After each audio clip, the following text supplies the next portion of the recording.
but still I ain't boasting. I'm focused, I got commotion. All of your songs feel like you draw the oceans, and enemies your only devotion. Watching this shit, they your favorite, and like it to know more about y'all emotions. Welcome, members of the Demon Clan, and today we gonna be doing What If Deku with Michael Myers. Now, we begin our story up when Midoriya, we started sort of way before that. So, we start right off when Deku is 4. And now, Deku, doesn't have friends, by the way. He has more of imaginary friends, you can say. As Deku and Nico would go to the quick doctor, right? And they would find out that Midoriya does have a quirk. He inherited a stronger, he inherited telekinesis. Now, his telekinesis will be very powerful. And he'll be able to use his telekinesis with his eyes if he really wants to. Yes, that broken. But anyway, so we begin our story off where Inko was really happy about this. But Deku was extremely happy about this. But when something starts to change in Midoriya is when they got home. Midoriya started to hearing voices in his head, right? That would tell him he should kill him. You should kill your father. He's never there. And stuff like that. So when what's her name is home, Hisashi is home. He decided to take a butcher knife. As by the way, he's 4 years old, right? So he decides to take a butcher knife as he walks up the steps. He's now in his parents' bedroom. As he then looks at his father and then targets him. Suzuki then says he must. But Suzuki doesn't say anything. He just looks at his father as he uses telekinesis, as he pulls his father closer to him, as he then stabs his father in the stomach and keeps stabbing him and just giving the classic stabby, obviously. Now, what the doctor didn't tell him is Izuku had another quirk, which is a quirk that every horror movie villain pretty much has. The ability to keep coming back. Literally. Basically, he's immortal. If you can say that. That's his second ability. As we know, in pretty much every horror movie, pretty much the villain always comes back somehow. Just so they can actually get killed the second time. So anyway, so this was when Inko wakes up in the morning. Or no, wakes up like 5 minutes later in most. She then sees his son. With a butcher knife in his hand, and then says, with him then smiling about it, with his mother saying, with her pretty much getting PTSD from this scene, with her then taking Izuku to a mental institution. With Izuku doesn't even speak at all. Every time his doctor asks him a question, he doesn't answer actually at all. He's just quiet, you can say. He doesn't speak a word to him.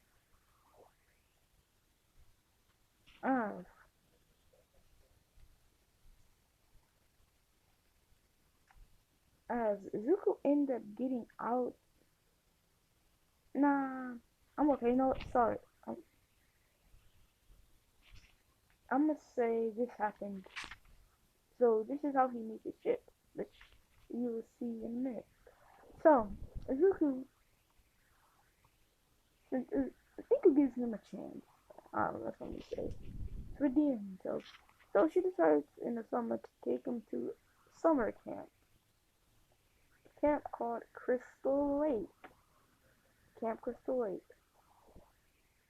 Which he even speaks to really anyone that you can send. Like he talks when he meets, only when he really wants to talk. But he does meet a girl there. And they do become pretty good friends. And by the way, Iko dyed Yuzuku's hair green, if you don't know. I'm gonna make that up. She dyed his hair green this time. Yep, she dyed her green. So, Izuku then saves his best friend from, getting drowned into the camp, by sacrificing himself. But eventually later, he then goes back to the kid that tried to kill him technically, and then he grabs a butcher knife from the kitchen, and then there's a bit of a stabby, obviously, which a bunch of camp counselors did catch him, as his mother did call him home. This is when Izuku then got to his mental institution for real this time. So this is when Izuku just becomes a mute pretty much. He doesn't speak a word to anyone. He becomes mute. So, Midoriya, which, by the way,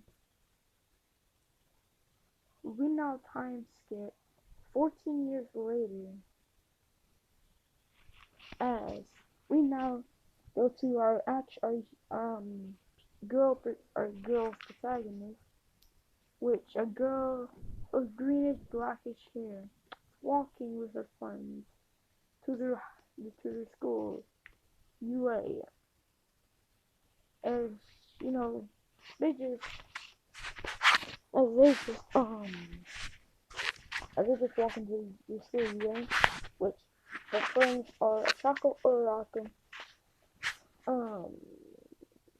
Momo Yairozu, and Nina Ashido. As they do see this weirdo just staring at them.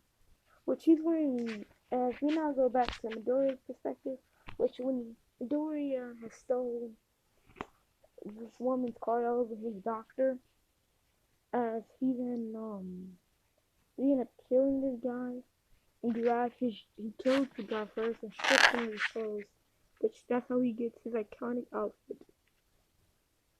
He gets a gray shirt with a leather jacket on top of it, and jumpsuit pants. That's in his picture. So yeah. So the next thing that happens is Midoriya then says, Midoriya, so now we just go back to the present time. There's Midoriya just staring at them, and then with him just driving away in his car. Now we time skip to the night. Now we not time just normal stuff will pretty much happen. Like they were just alright, so we now skip to our female protagonist, as they just finished up an event called the Sports Festival, as it was now Halloween night. As we're on a pull screen, yes. They all know about horror movies, and this time Michael Myers doesn't exist. In this timeline, the one that came first was Jason Voorhees. No, not Jason either, not Jason Snuggerman. And Jason's not gonna miss story either. In like a horror movie, the main horror movie characters were Freddy Krueger, Chucky, I'm trying to think of some more. I can't think of them, but just the rest of them. Crossed out Michael Myers and Jason. That's all you have to do. I can't really think of them. So yeah, as if this is when our protagonist Izumi, she was babysitting the neighbor kid. As we go to Izuku with him then walking down the street,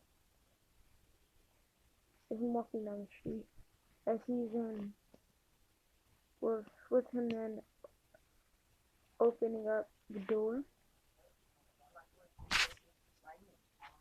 with Izuku then saying, So anyway, this is when Izuku then enters Izumi's house with a woman then sitting on the couch, drunk, with her boyfriend. So this is when Izuku then wakes them both up with his eyes, and then slams them in the wall. Slam them through the wall and slam them down again.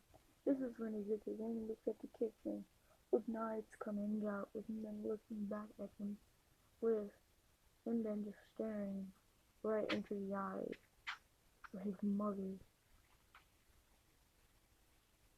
Inko Midoriya, and her new boyfriend, this random guy, with him then slicing off her head and stabbing her in her heart, and him then saying, too easy. No, he didn't say nothing, but he just thought it was too easy, as long as killing off his boyfriend as well. As now, we can add to the kill count. So the kill count so far is he killed off Hisashi, he killed off 3 kids, which makes it 4. He killed off Inko and her boyfriend, so the kill count right now is 6 victims. So, this is when,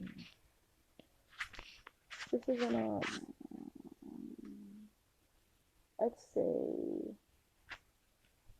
this is when Mina Ashbel then gets into her car, and then behind her she starts to get choked.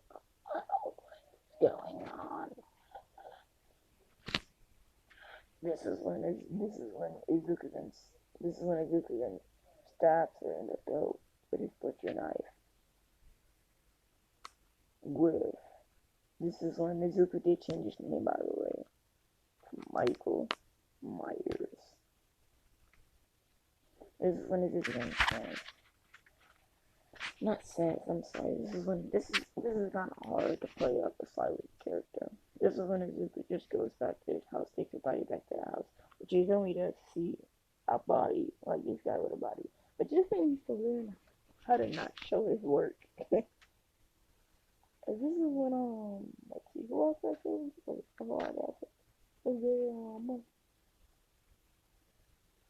Alright, so this is when, Rock and Bakugan enters Michael's house, right? But since the lights and everything else, they don't know who it is. This is when Uraraka then calls Izumi and asks her. She's like, "Oh, does anyone live here?" "Yeah, some guy, but he's not home right now." So this is when they put on full-on makeout sessions and enters into the parents' bedroom and start doing the smashy smashy. So this is when Izuku then says, this is when Izuku then thinks, let's add some more bodies to my kill count, he's thinking. So this is when, what's the name, leaves, Bakugo leaves, as he enters the kitchen to get some drink. This is when, stab!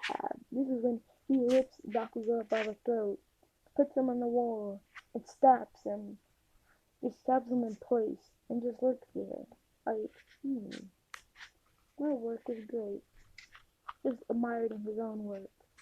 If this was the kill I just made was from the actual movie. As this is when he then puts on a cover pretending to be a ghost as he enters Uraraka's into like the parents' bedroom Or everything is showing off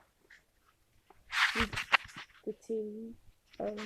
This is when she then call. This is when she then calls. What's her name? She calls Izumi. This is when she says she gets strangled with a phone cord. And this is when Izumi just thought she was playing some Halloween trick on him. This is what she starts think something's actually going on now.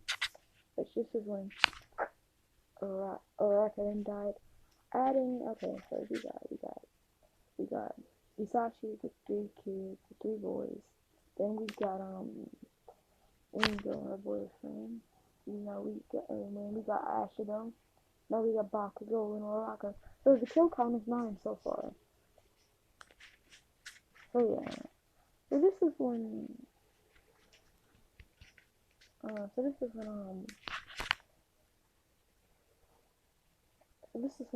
the name and so this is when Izumi comes over there.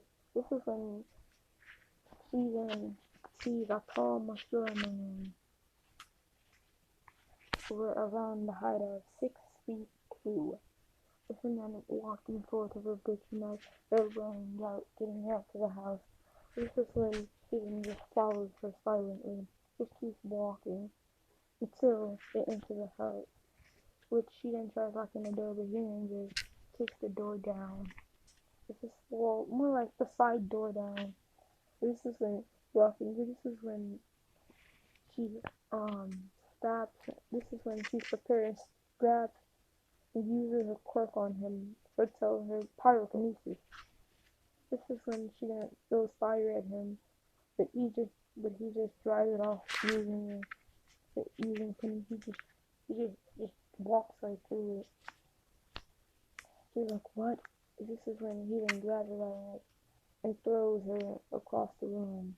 This is when she then grabs a needle, what's the name? And then a sewing thing, the stuff his finger stole, a sewing needle. And this is when and stabs him in the neck with him then falling down. And this is when you would see she would tell Bakugo's little brother, we're gonna name him Kyle.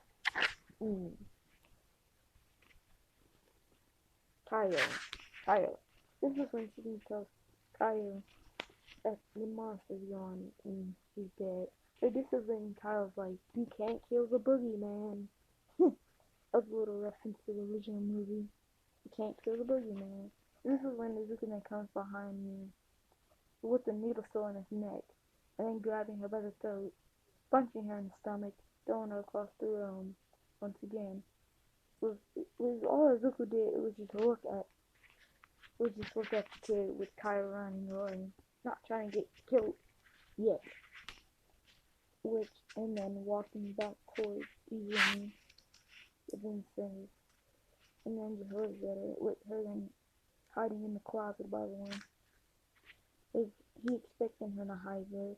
With him then just breaking down part of the closet, and then turning on the light, and then this is when she then takes a wire hanger, and stabs him with it. But once again, him falling down.